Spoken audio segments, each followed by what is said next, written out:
and now I'm sitting down with MC Frontalot, the man who, whether he likes it or not, has been given the title of the creator of Nerdcore. Thank you so much for joining me, Front. My pleasure. Thanks for having me. Now, one of the things that we had talked about when I was talking to Lars was the idea of Nerdcore.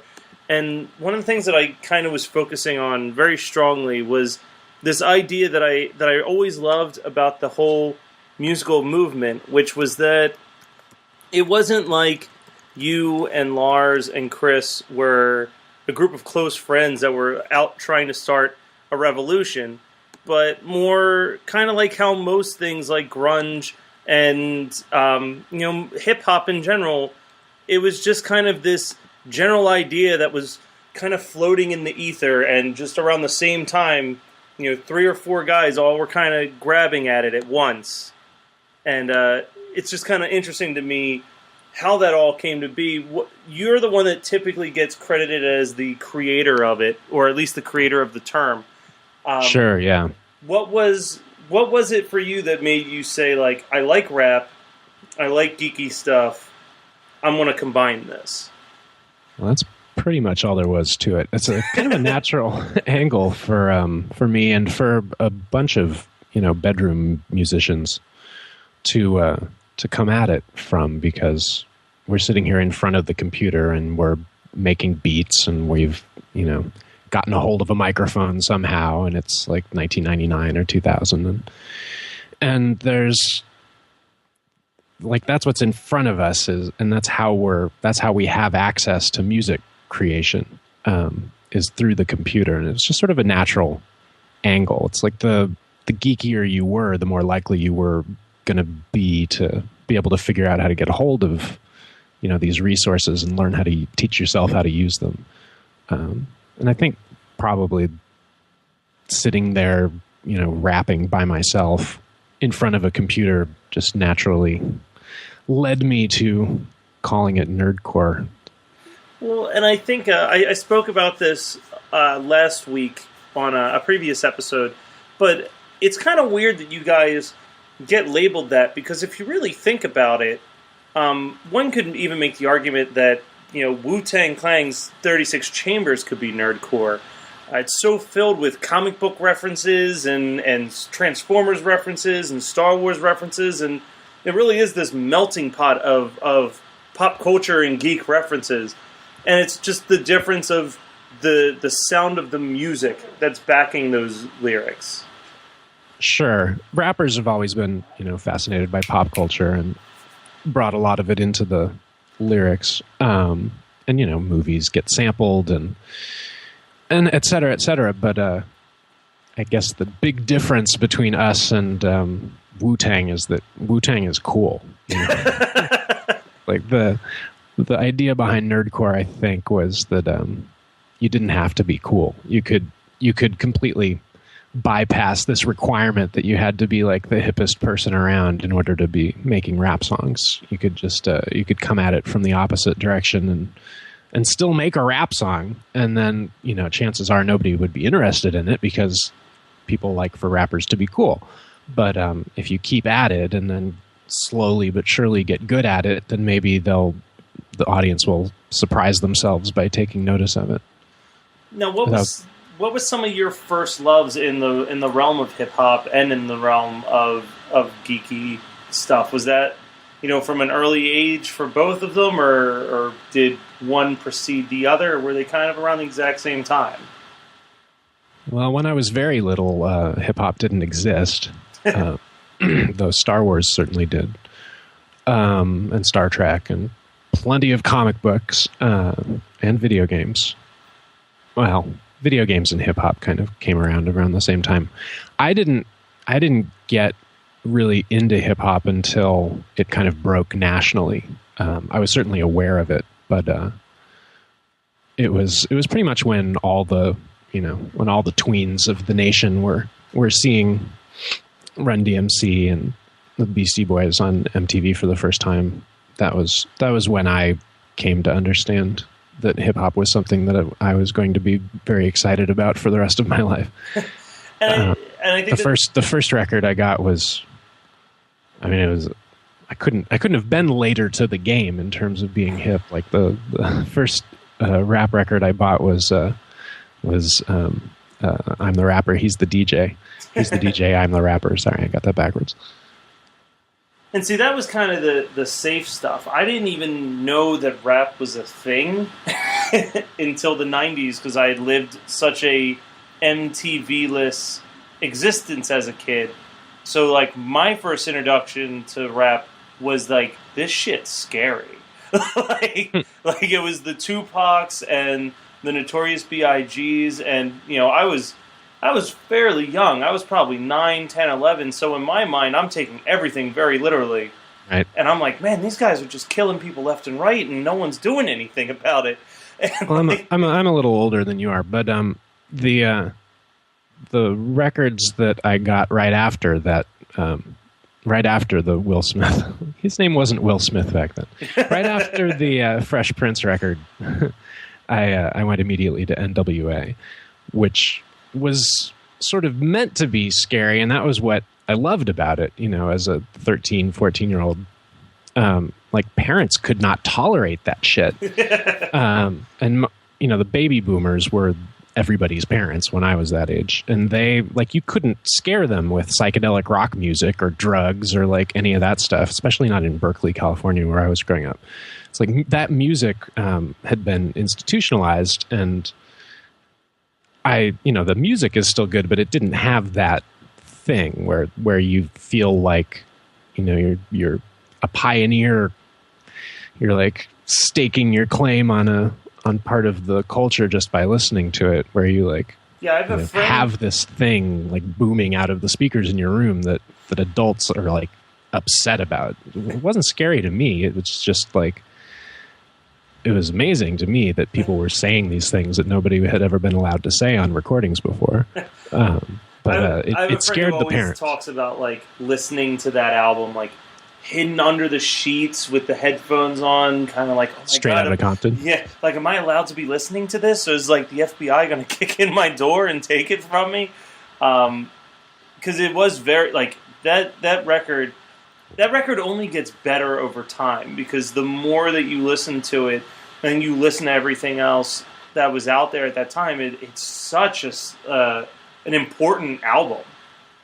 Like, Straight Outta Compton might arguably be right up there with like Run DMC, Raising Hell, as one of the most important records in hip hop history. Sure. And you know, that was a real golden age. Like, when I was in high school, 3 Feet High and Rising came out. There were 2 Public Enemy records when I was in high school, maybe 3. Apocalypse 91. I was still in high school when Apocalypse 91 came out. But I remember like waiting for the stores to get Fear of a Black Planet in stock, because we all knew you had to fight the powers.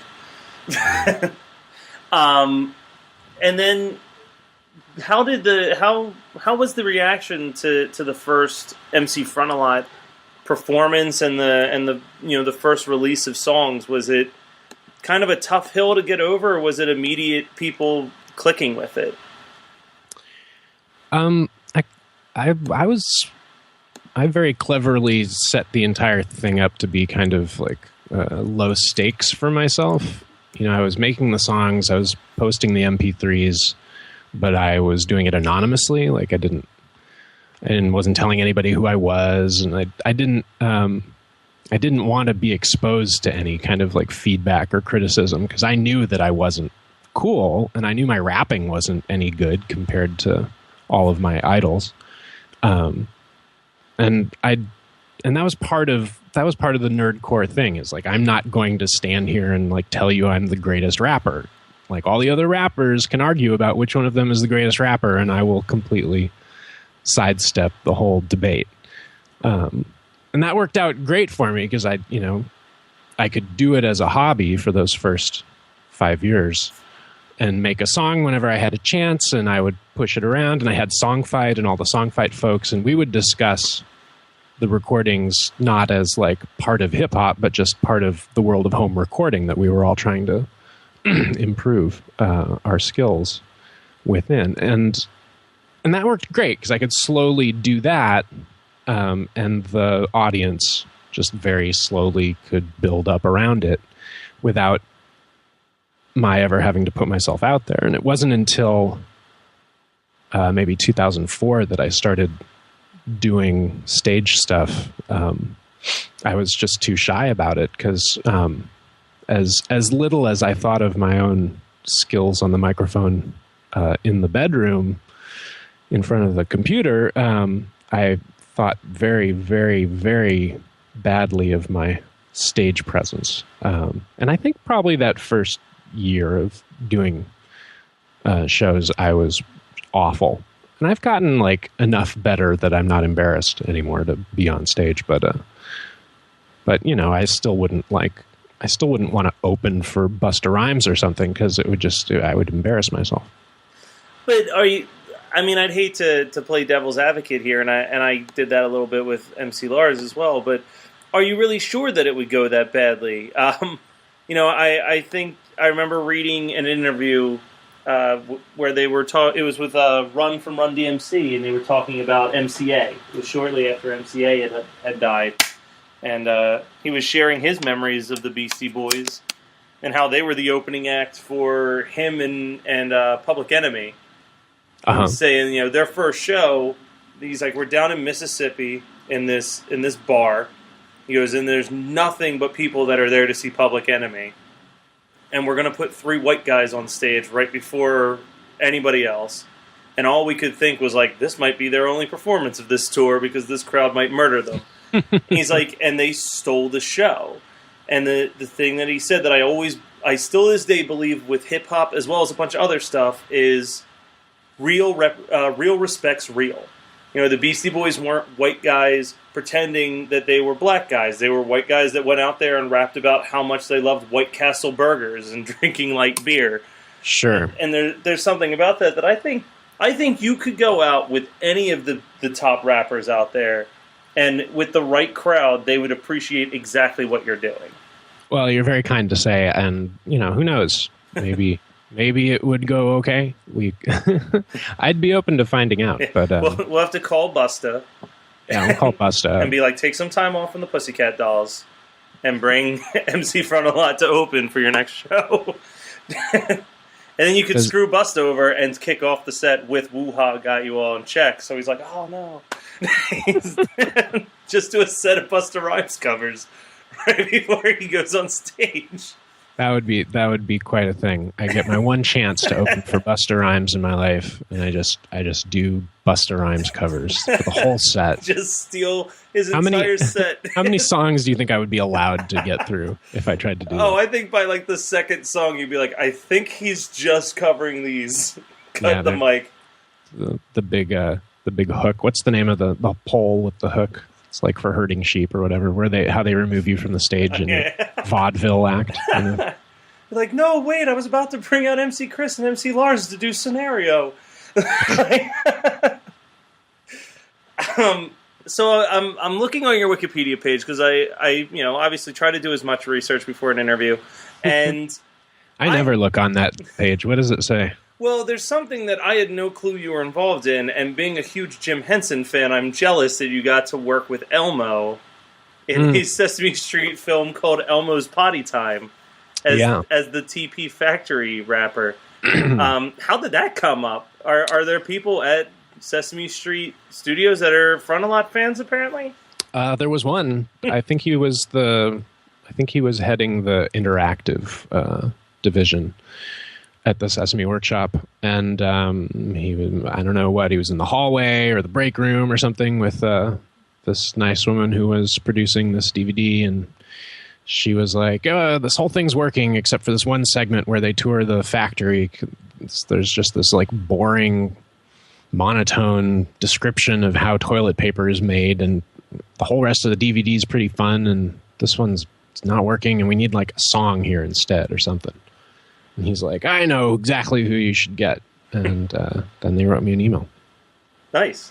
And did they have some type of thing already prepared for you, or do you also get a songwriting credit for your rap about. They had the video, and they had the guy describing what the things in the video were, and they had a beat that they had worked out, and then I wrote the lyric. Although they didn't credit me with writing the lyric, I think somebody else had already been granted the credit of writing all music for the DVD, and they knew they didn't have to let me have that credit. But they said at one point that they were going to put that credit on there, and then they didn't. But so everyone boycott. I know I wrote it. You guys know I wrote it. And now, like, the 10 people that listen to the show are also aware. Do you ever get anybody who didn't get that Origin of the Species was a satirical song? Because I feel like I see comments on YouTube that don't quite get it. Yeah, if you look at the YouTube thread, somebody posted that way back when the album came out with like typed lyrics as the video, and there's just, I don't know, there's thousands, I think, maybe, of comments on it, of people fighting with each other over,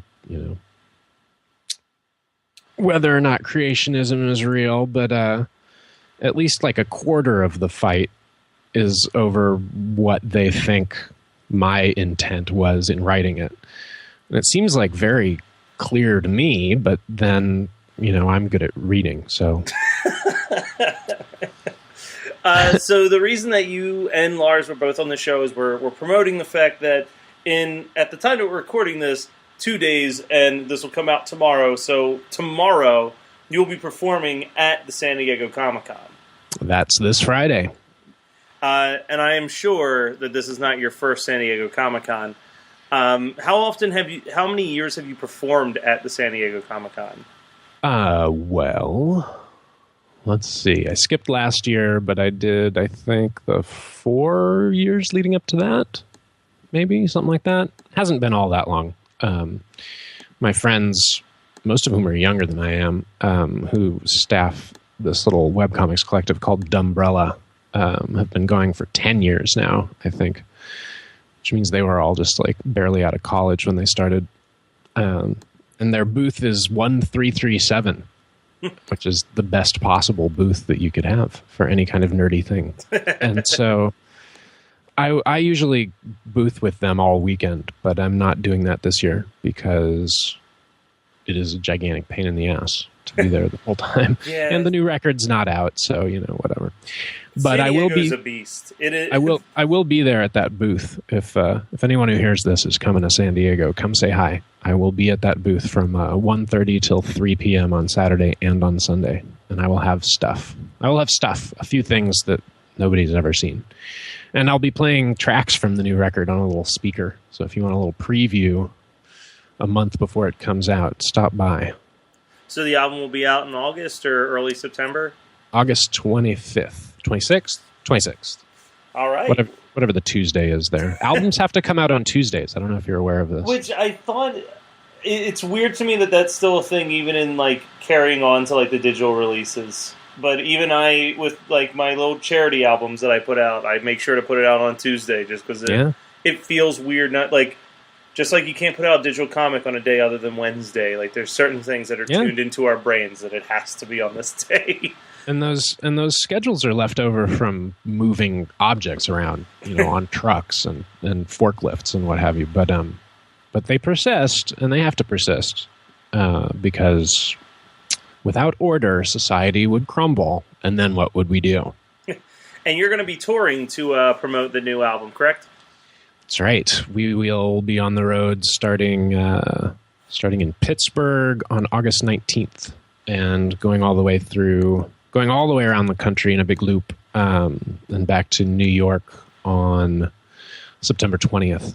And then I think the 24th, 25th, 24th maybe, is the first show in the UK. I'm opening for Wheatus for another month. And then at the end of that, I fly straight over to Australia to play PAX Australia again. And I will probably put together some shows over there too.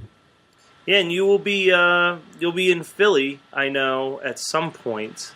I believe the North Star, I want to say, in September-ish. Yeah, right at the end there. I think September 19th. Frontalot.com/info. That's where all the info is located. And for people who've been listening to this episode in a even weirder connection of things, Tommy Avalone, who I was talking to Lars about, will be one of the opening acts at that Philly show. Oh, really? With his rap group Nitty Gritty. Yeah. He actually wanted me to ask you if you remember him. Sure, yeah, Nitty Gritty. Because he asked to use one of your songs for his movie Mancation. Yep. He's like, I don't think he remembers me. I was like, I will check. One of my very few movie licensing deals that I've ever done. Have you been honored enough to see Lars's brilliant performance in Community College by Tommy Avalone? No. Oh. Tell Lars to get you a copy. Oh, I will. Lars is a lot of great things, but actor is not one of them. He has a very warm and inviting natural presence. I don't know if I would ask him to like sell me on a dramatic monologue or something, but I certainly enjoy seeing him on screen at all times. Yeah, he is. The whole movie is pretty ridiculous. Basically, just because Tommy got as many random cameos as possible to play themselves in the most absurd ways. So Lars is playing Lars, but he's playing a very weird version of Lars. All right. Well, the show is on Friday at San Diego Comic-Con, featuring you and MC Lars and a few others. I want to say Doc Awkward, and I cannot for the life of me remember who the fourth person is on that show. Schaefer the Dark Lord. That's it. And there will be burlesque routines, sci-fi and fantasy burlesque routines, I believe. Yep.